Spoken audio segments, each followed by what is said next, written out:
Welcome to the show, everyone. This is Chasing Dreams, and I'm your host, Joseph Lee. And today we're going to take a deep dive into Vicky Chi. We're going to find out more about her aspirations and her dreams, and I guess the first steps into her journey as a professional graphic designer. Vicky Chi, thank you so much for joining us. Yeah, thanks for having me, Joe. Now, for our audience members that aren't familiar with who you are, can you just give us a little bit of a background of yourself? Yeah, should I get into how we met too? Yeah, if you want to, yeah, for sure. Yeah, okay. We met 4 years ago. We lived in the same dorm. Um, so yeah, we both went to Rutgers, and I studied design, and yeah, I mean, I'm just 22. I don't even know how to describe myself anymore. I'm 22 years old. I'm now a junior graphic designer at this company called Artistic Tile that I started a month ago, and um, that's basically it. I'm also full Korean, but was born in Houston, Texas, raised in mostly New Jersey, but I moved around a lot, and yeah, that's basically it. Oh, Vicky, I'm so glad to finally have you on as a guest. I'm gonna dive right into it. Okay. I think probably I feel like in terms of like majors, I feel like the most not explicitly like there's directions in is probably anything that has to do with art. Yeah. Like it's creative, but also there's like a set time to your creative projects. And my curiosity is, why did you choose to become a graphic design major at Rutgers University? Yeah, so I feel like for me there's two parts to that question, like why graphic design and then why Rutgers. um so the first part is definitely for me, I mean, I grew up as an Asian American, and thankfully my parents never really forced academics on me, or they didn't have these high expectations for me, you need to get straight A's, 4.0, whatever. So I was blessed in that way where I could have that support and not be feel like I'm shaming my parents, or being yeah, not I wasn't embarrassment to them. um but I did feel embarrassed at times. It's another story. But yeah, honestly, it was just I didn't think I was good at anything else. I'm not athletic. I'm terrible at math. I like to write, but all my English teachers didn't like my writing.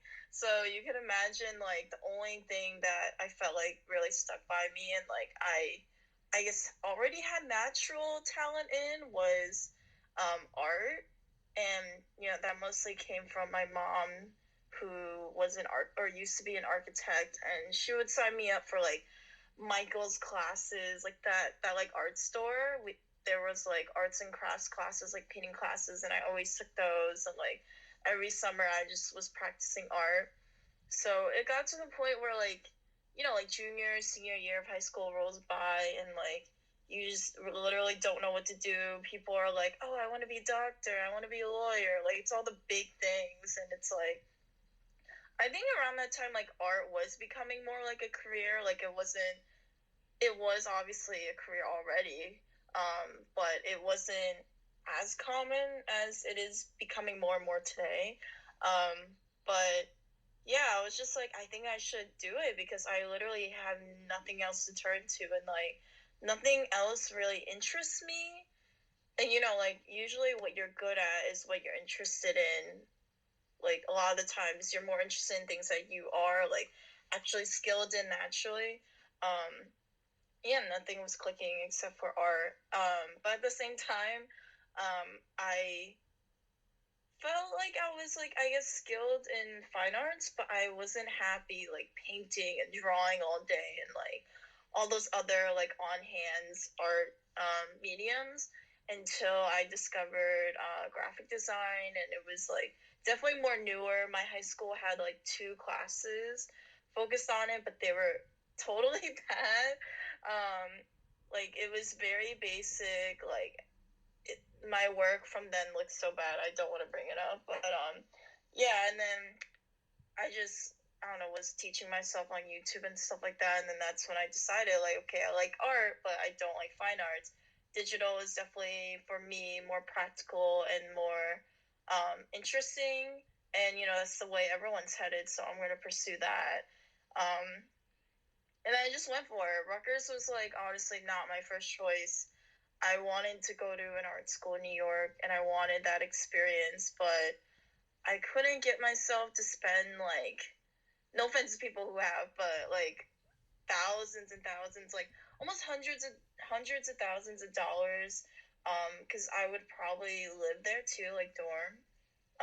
And I thought to myself, well, like it doesn't really matter about the college. Like it doesn't matter which university you go to. It's all about like what you make of it. So I'm just gonna go to Rutgers.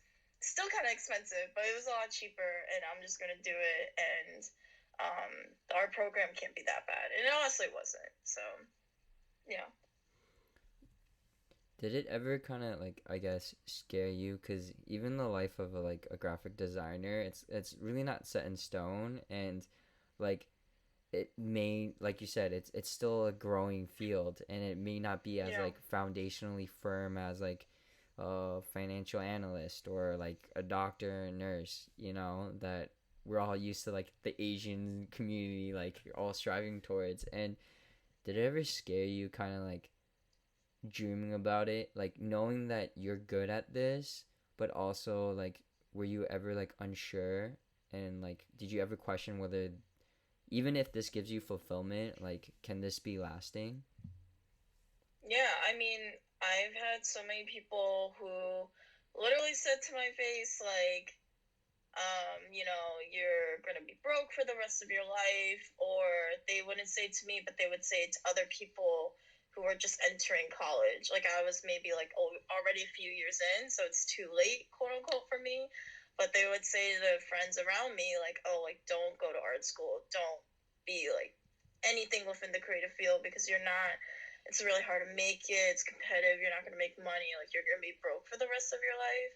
Um, so even like living in our dorm together, I remember so many times like I would just be doing my drawing homework, which I didn't even want to pursue, but I just had to. Like it's foundational course, and then someone would peep into my room and then kind of like be like, "Oh, I wish I could just draw all day and like do this for homework instead of having to do like chemistry or like whatever." Um, so yeah, I think definitely like I did have that fear, like, oh, like can this be a career, and will I be able to support my family like years later? Um, but honestly, for me, like, I mean, maybe it's because I decided to do it and I'm doing it now. But to me, like, pursuing what I actually wanted to do or what I thought I wanted to do um, is just more fulfilling in life. And I just couldn't imagine myself doing something just for the money or doing it just because, like, of all the success. I'd rather do something that I like to do, work hard, and try to be successful in that field versus, like, be like a big name, like, doctor that was never really interested in it. And is mostly just doing it for the money, like constantly chasing the dollar. So, yeah.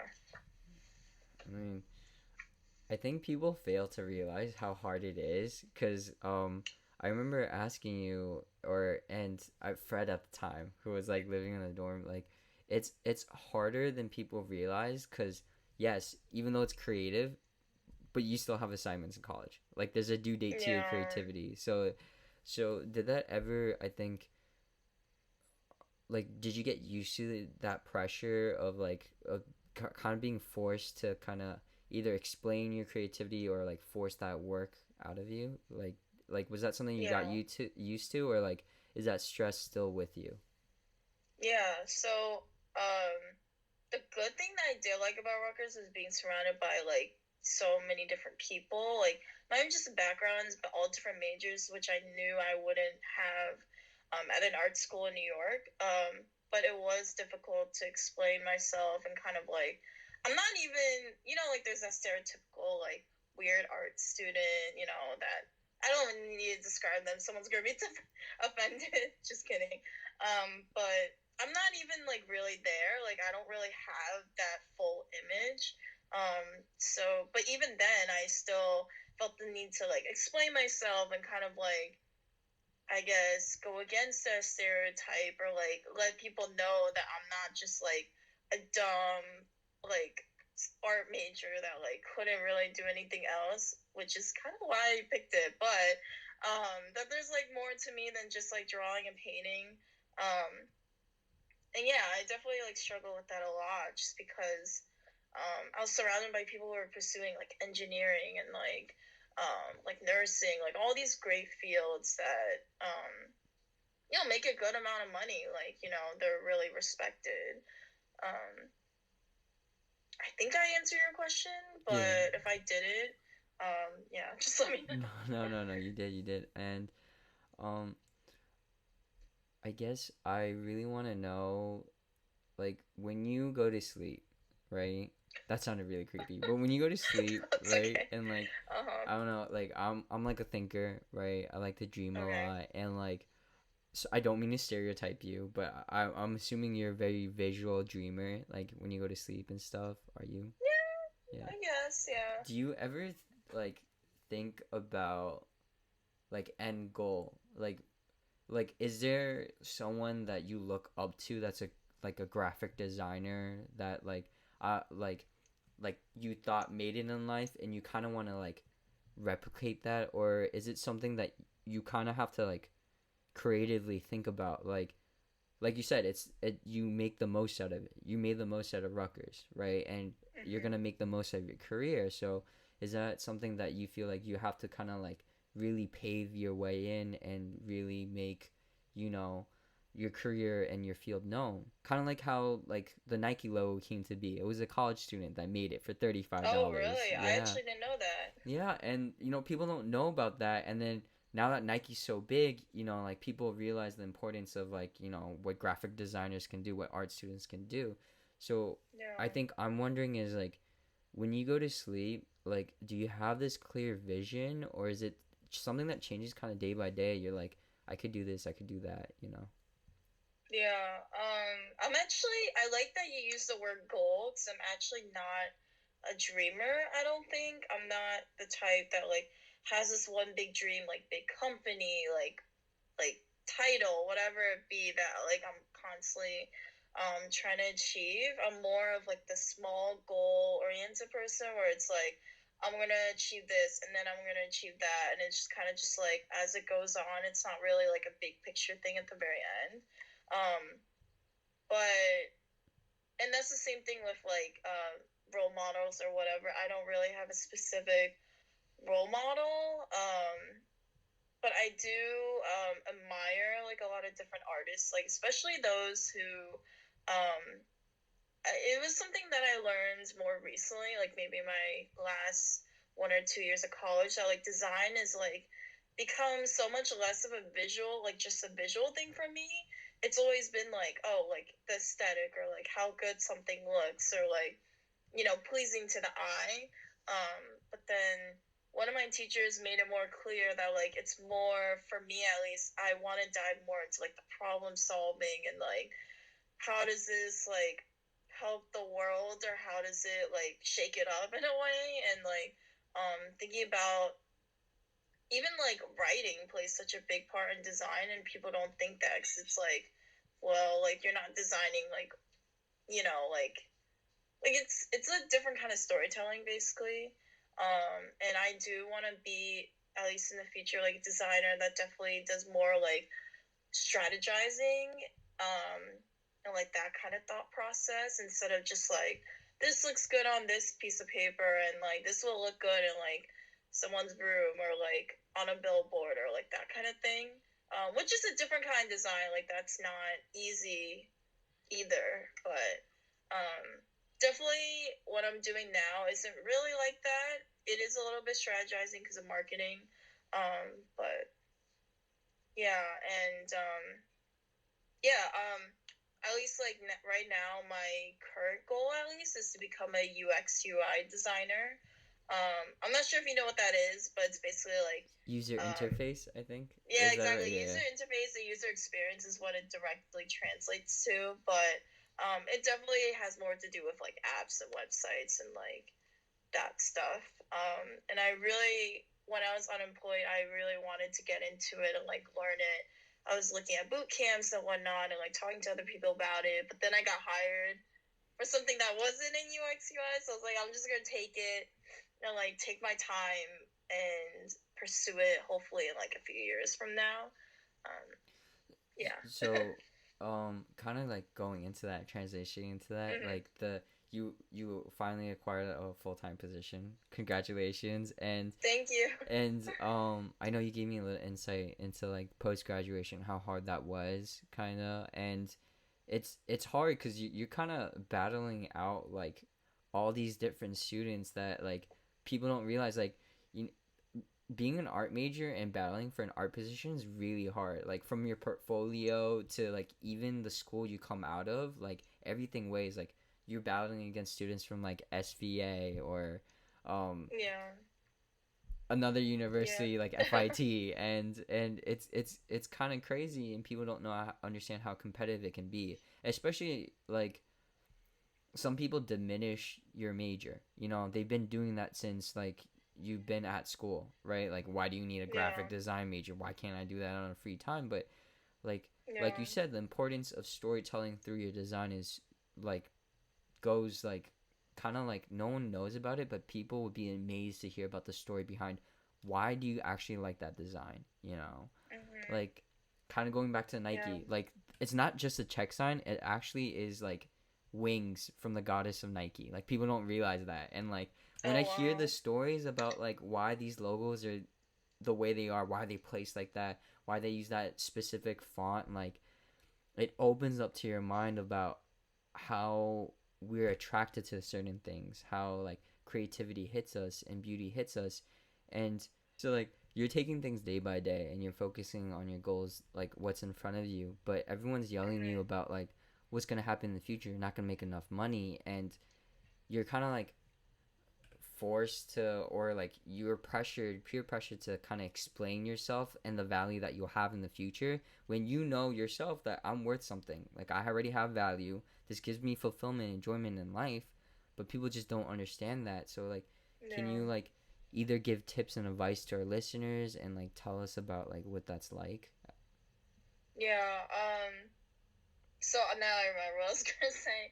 I actually, even though I wasn't really like that great at anything else, at least in my opinion, I actually didn't think I was that good at art either. At like, many different points in my life, I always wondered like, am I good enough to make it? Like people say I'm good enough, but like inside of me, like I don't think like in my thoughts, I'm like I don't think I'm that good. Like I don't think it's any better than like the person next to me or like it even compares or whatever. So I think definitely like being in the like art related industry or like creative field, like you definitely have those doubts of like just I guess like someone coming in like the next day and like just snatching up like your position or like someone just being better than you because there's always someone better than you and I feel like with the like creative industry like it's visible when someone's better than you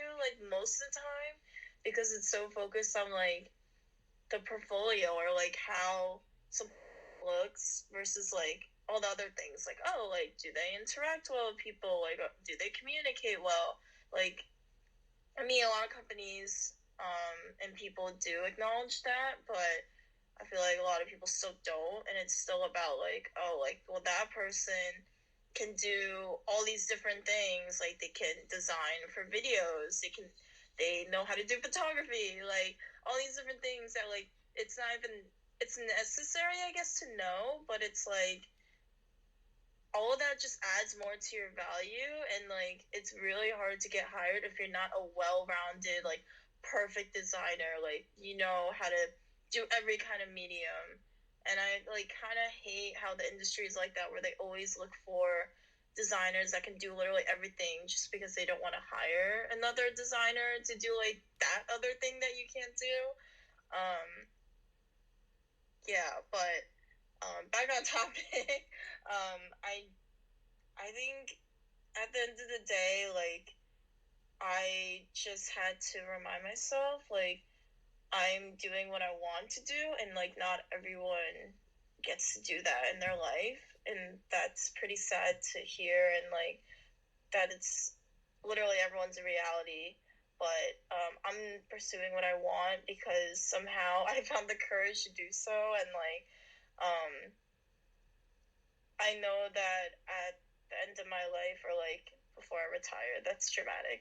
But before I retire, like that I will, I guess, be happy, and like I'll have a record of like all the work that I did, and like it won't be like, oh, like I wasted all these years like working here and like not pursuing something that would like not sharpening these skills that I always like enjoyed doing, you know. Um like yeah, working at another job that you don't really enjoy will like make you more well-rounded person, like oh, like you'll be better at communicating with other people, or you'll be better at like I don't know, like if like an engineer, like oh, you'll be better at like engineering things. I don't know anything about engineering, so but then are those skills the ones that you learn at that in that career field actually going to give you fulfillment? Are they going to make you happy, or is it just simply you finding um, happiness and wealth, which like disappears so quickly, as you know, like COVID. Um, so many people are laid off. So why is your focus in life on money when you know it easily disappears? That's just my take on pursuing what you want to do. I know not everyone agrees, and not everyone um, thinks that your career needs to make you happy.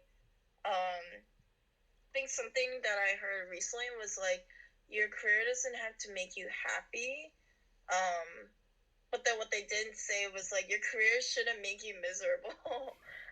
So I think definitely like try to find something in between if you can't get yourself to pursue like that crazy quote unquote like career that is like so out of your like um your like courage, I guess. You know? I know that this position where you're at is kind of like a stepping stone into you like kind of diving into UI and UX, like you said, like that's something you want to do.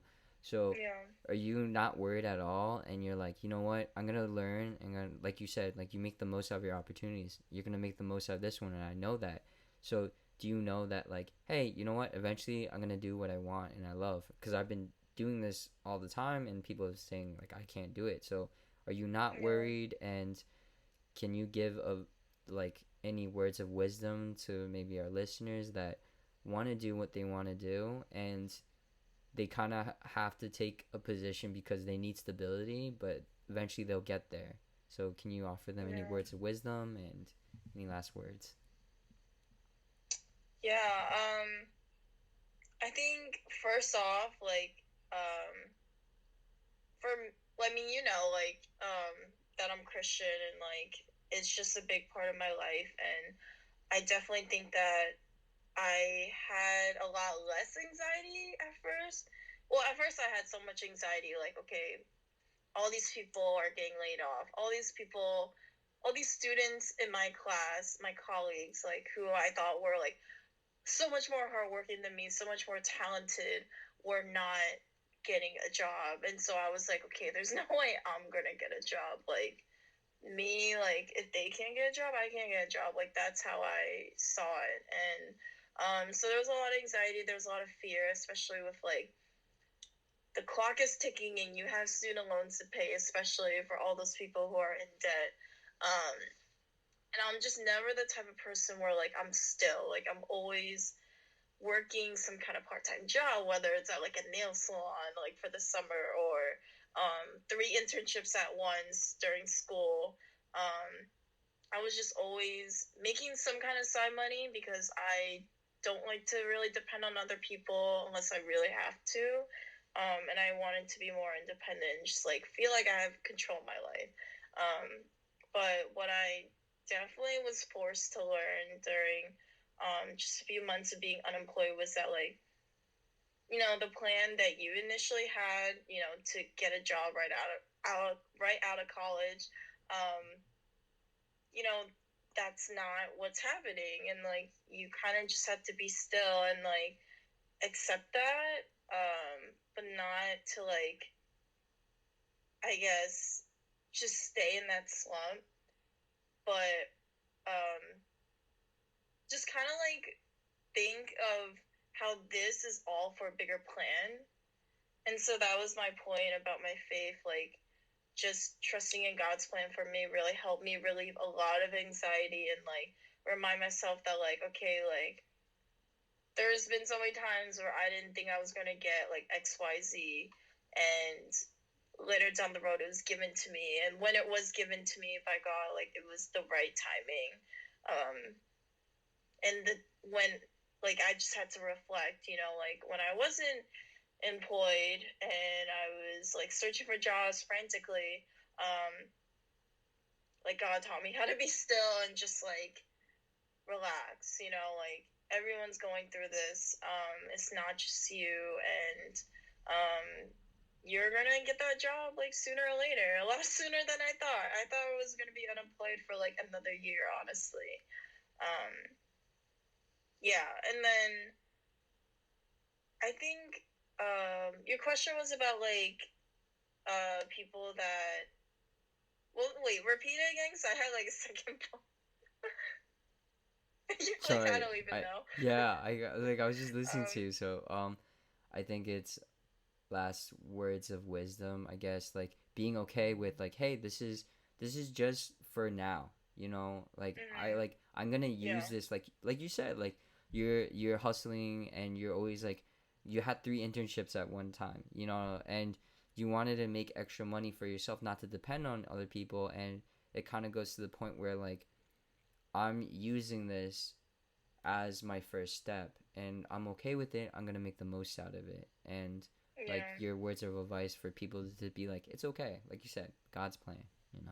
yeah. So, hopefully this is hope for people who are listening. But I literally got like maybe one interview in like February or maybe March. I think this might have been when COVID already started. Like, I started applying January, February, and I got like one call or email back, and everything else was just rejections or left on red. And that one interview, I guess, didn't go well because I didn't get it, obviously. And then I was applying for like months and months, and like still the same, like no, like nothing, until this is my one word of advice. Surround yourself with people who are working hard or trying to achieve that same goal. So I actually was in a group chat with two of my friends who are design majors also from Mason Gross, who you actually know, but I won't say their names for privacy reasons. And I literally named the chat like just designers that want a job because we were like so desperate. And we would just talk in the chat, day to day, like, oh, like I applied here, like you should apply here, or, like, I got rejected from here, like casual stuff. And little did I know, like that one group chat, like really helped me to it. It just reminded me to like keep going and like keep trying because like look, your other friend is also still trying, and like they haven't given up, so you shouldn't give it up. It's like so cheesy, but it really helped. And then one day, like one of the girls was saying how they apply to like 5 to 10 jobs a day, which is crazy. And I was like, huh, like I should make applying to jobs my full-time job. And that's what I did. And like it was so tiring, but I literally had no other responsibilities to do really. So I mean, no excuses there. And then soon enough, I think maybe the second week of doing that, I got like 4 different interviews in one week. like to the point where like I couldn't even like balance this new busy schedule of like all these interviews like back to back. Like some were in person, a lot of them were on the phone, and like that's when the storm happened. I lost power, so that was even more anxiety added to the plate. But um, yeah, like I mean, I think like you keep thinking that when you don't get responses back or like no one wants you, that like okay, like I'm just not good at what I thought I was good at, or like I'm just not worth it for like someone to hire me. But then really like if you put in that effort to like make applying to jobs your full-time job, and you're applying to like 5 and up jobs a day, then eventually someone's going to be interested in you. Eventually someone's going to want to interview you, because I mean like the odds are just in your favor, I feel like. And um yeah, like I just feel like it's less about like okay, I'm not good enough, I'm not talented. But really like like soon enough someone's going to look at your portfolio or resume, whatever it may be, and like they're going to be impressed and they're going to be interested in you. And like just keep working towards that one day, because it is going to happen. um but obviously it's not going to happen if you're not taking the time to apply for jobs like frequently. Like if you're not putting in the effort to um, edit your resume or cover letter every now and then, like having friends look over it. I literally did almost everything, and that's not me bragging. That was just me trying to figure out like what the issue was. Um, and even after I started getting interviews, I had some friends who were telling me, like, you need to change this with your resume. Your portfolio needs this. Like, so forth, so forth. Like, all this criticism. And then I got a job, and I didn't even make those changes to my work and whatnot. So, all that kind of stuff, like resume cover letters, is so subjective. And that just proves that, like, someone's gonna come by and just like really like it. It's like, yeah, you're gonna get a lot of rejections. Like a lot of people are gonna think like, oh, you have a typo, like you're not detail oriented, or like stuff like that. But then um, there's gonna be that one person that's gonna look past it, and that's gonna spend their time and get to know you, and hopefully you'll get a job offer. So I think the biggest thing is literally just not to give up. Like, don't stop trying, which is so corny, but it's so true. Like, once you stop trying, that's when you've failed yourself. And then you won't get any responses. You will get zero. You won't even get rejection emails at that point. So, yeah, it's really hard. And I feel like people really shouldn't beat themselves up for not getting a job right now, because literally everyone's um, either got laid off or still searching. So, yeah. Thank you so much, Vicky Chi, for being on this podcast. I mean, your story kind of is very inspiring. It's inspiring me to like also like, I know like especially during COVID-19, like people have that problem. Yeah. Like, are you worth the value? And it's like, Yeah. people tell you like, hey, you got to do this, like you said, but you are, and it just takes one person to notice, and Yeah. you gotta wait Exactly. for that. So thank you so much, Vicky Chi. Thank you. Yeah. Good luck with your job search if you're gonna start it again. Thank you. But yeah, I'm just glad to like, I guess, share wisdom, but more importantly to like support your show. Because when I saw it, I was like, oh, like that's really cool, and I always love to support people's like new projects. So yeah, keep working hard. Thank you.